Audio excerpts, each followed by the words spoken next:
In this video, we will introduce the armamentarium that you will be needing in the dental anatomy wax up modules. We have different types of wax, depending on what you chose. They all can be very easy to handle. Different prices for those different wax. Whatever you choose to work, they're the same. We just need a wax block that you will use to wax up the tooth model. We definitely need alcohol and an alcohol lamp. You can fill it up with your alcohol. We'll need your Nissen models with full teeth inside. Those teeth have best representation of anatomy. We will be studying them for both the wax up and for looking at occlusal relationships, as they come with this articulator on the back, and we will need them to wax up the teeth, as we will put them replacing the teeth already in the jaw. You'll need a lighter, but be careful with the lighter. You will need an articulating paper to check the occlusal contacts when we finish the wax up. Over here, I've got the equipments and the instruments, that you will use.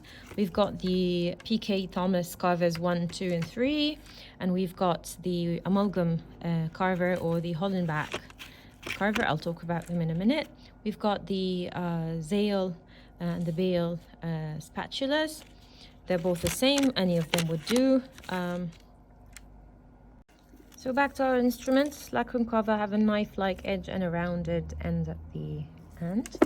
The Bale carver is a little bit different, but kind of does the same job. This is a wax carver, and it has a spoon-like end at this side and a knife-like end at this side, as you guys can see. We've got the amalgam carver or the Hollenbach carver. As you can see, guys, we have this carving end. There's a sharp side on this side and a blunt side on that. And looking at the other end, it's just in a different direction. And again, we have a knife-like cutting side at this side and a blunt side on the back here. This is an instrument you'll be using throughout your dental career, and it helps you carve the anatomy of the tooth when you add the wax to it. The PK carvers are, as you can see, blunt. You just carry the wax from the wax block into the tooth, and it has two different sizes on this. And this number 1. Number 2 is a little bit different. It has more anatomy to it, so this helps you carve the marginal ridges and the foci on both sides. Those are just made in different directions so that you can work both right and left and onto your preference. The PK Thomas number 3 is also very similar to PK number 1, but it has smaller size, as you guys can see, and you also use it to master the anatomy, to give the anatomy the best shape it has, and to carry the wax from the block towards your tooth. Those are all the important instruments that we will be using in this module to wax up our onlay prepared teeth and our class 2 premolar tooth. Right, so this is your dental cast, your Nissen dental cast.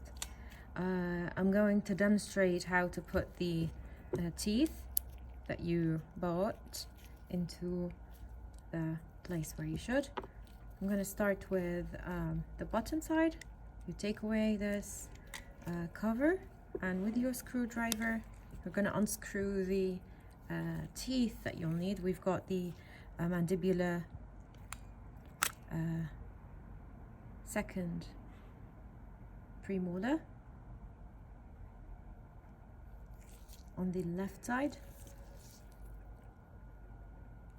and you've got the mandibular first molar on the right side. So at the place of the mandibular second premolar. We're gonna unscrew the tooth.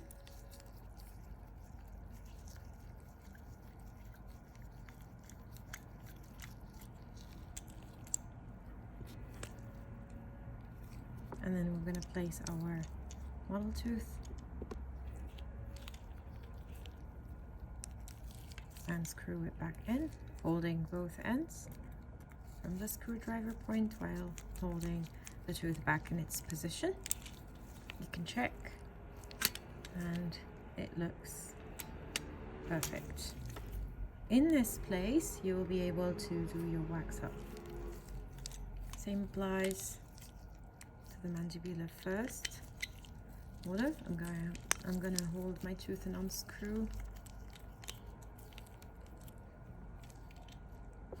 and place my model tooth in the right direction. You will be able to tell buccal from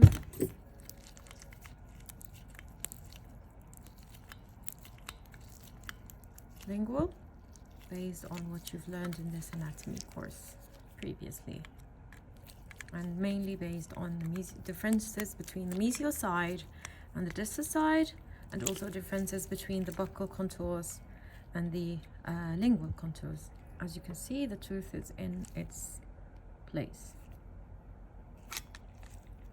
You will still to restore the crown structure. You're allowed to work outside, but then you eventually need to put it back and check the occlusion. The way you'll check the occlusion is you will use an articulating paper. This side of the paper is not used, so you can use the red side. And as you can see, you just snatch it off the end. And as you can see, it has two colors. You'll only be using one color, and you'll learn about how to use two colors in the lateral movements within the next years. And so you just put your, if the wax is blue, you'll need to use red. If it's green, you'll need to use red as well, because it would look much better. And then you'll need to do the maximal contact on the teeth. As you can see, this is out of contact still because it will need to be waxed up, but you can see the occlusal points on those two teeth. Same applies to this side. You just put the articulating paper on the teeth, and then, as if simulating what happens in real life, you ask the patient to bite a couple of times into maximal occlusion. And you can see the prints of the articulating paper both on the upper and the lower.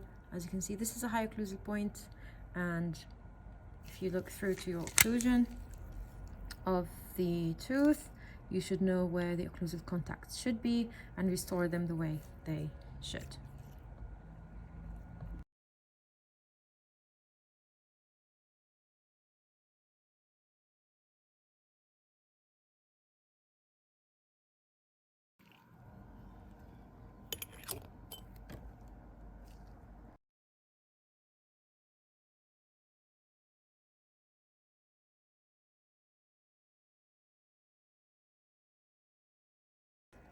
The teeth that we will be using in this semester for the wax up are the lower left second premolar tooth that has a class 2 prep done already onto it.